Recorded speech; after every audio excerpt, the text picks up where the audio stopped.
от тук, от студиото на Радио Веселина, са тръгвали различни инициативи. Може би от тук трябва да тръгнем и на една връзка. Все пак в футболен клуб Локомотив могат да поразроят историята си и да си помислят. Те трябва да я преразгледат историята и трябва нова дали душа. Трябва вече, нали, те ще решават, но има нещо интересно в това. Не може така да се остави просто, да се остави само в историята, без да си има кой да е продължил тези раирани традиции на пловдивското Локо от времето още на спорт клуб, чието начало е 1926 година. Ако си дал на гладния, дори троши за хляб от твоя хляб, ако си дал на скитника, дори изкриха огън от твоят огън, ако си дал на милата от своето сърце, ако си дал на чуждите живот от себе си, ако си дал, ако си дал, ако си дал от себе си, не си живял, не си живял напразно. Ако си дал, ако си дал, ако си дал от себе си, не си живял, не си живял напразно. Никой не може да ти отнеме обичта, обичта на хората. Никой не може да ти я вземе любовта, любовта към хората. И никой нищо не ще ти отнема. Яра-тър-тя, яра-тър-тя, яра-тър-тя.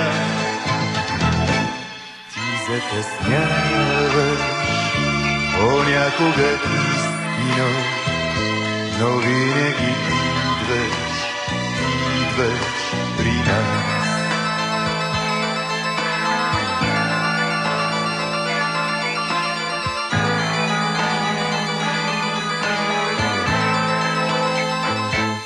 Никой не може да ти отнеме обичта, обичта на хората. Никой не може да ти я вземе любовта, любовта към хората.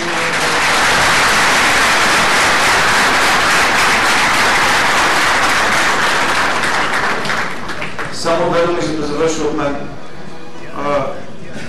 Ние за това се борим, тази истина да излезе на бял свят. Само, че ние сме поредните, надявам се последните, които така или иначе трябва да доведат тези десетилетни усилия до успешен завършик. Защото преди нас има много хора, които са правили такива усилия и които не успяха да доживеят тяхното дело да бъде увеличено с успех. Вчера разбрах, че един от тях е починал и той е Мишо Белков, брата на Бучо. И аз може би ще да изписта тази история, но отидох да го търся един старчески дом и жената каза, че е починал и тя не можа да задържа сълзите, защото беше страхотен мъж. Но неговата памет и на хората, които са били преди него и са борили с тази истина, сме посветили аз и хората около мен всички тези усилия, които правим. Но не сме само ние. Преди нас има големи хора, големи личности от култната история, които са борили за същото. Иван Лазаров, Христо Кошаров, всички ги познавате.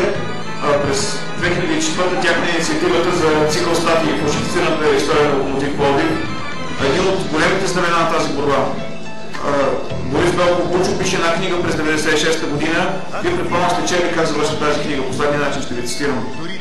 Пишейки настоящото, съм твърдо убеден, че бъдещото поколение спортисти и спортни приятели ще наберат сили и кураж, за да възстановят историческата истина. Приятели, аз мисля, че имаме силите и кураж да го направим. Благодаря ви.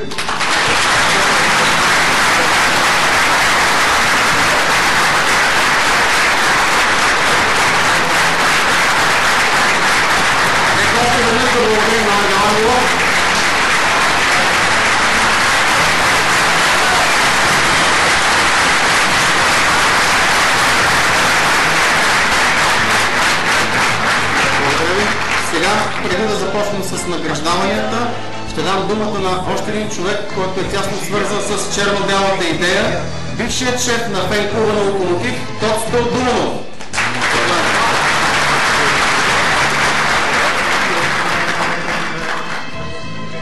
Приятели, много се радвам и се вълнувам, че сме заедно в тази зала.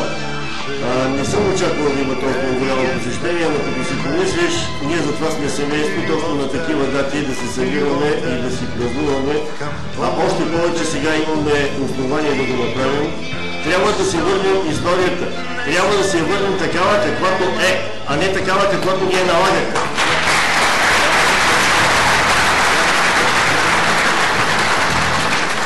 И днес, 19 декември 2010 година, ние, локомотивците, семейството локомотивци, обявяваме годината 1926 за рождена дата на Локомотив Пловдив.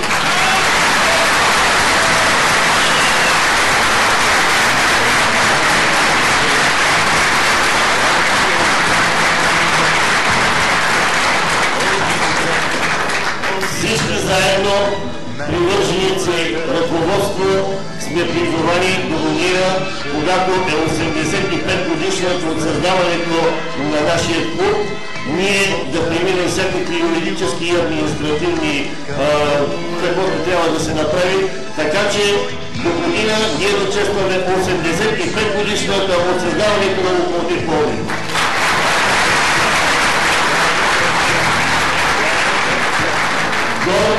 Гордият наследник и приемник на прославеният спортно.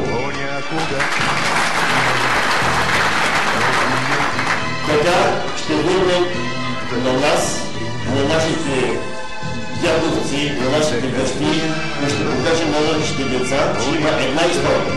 Тази, която е истинска, а не тази, която е писана. И така, на всички ви пожелавам весели коледни празници и да посрещнем новата 2011 година. 2011 година, която е знаменателна за Локомотив и която ще посрещнем така, както трябва. Всички заедно обединени. Само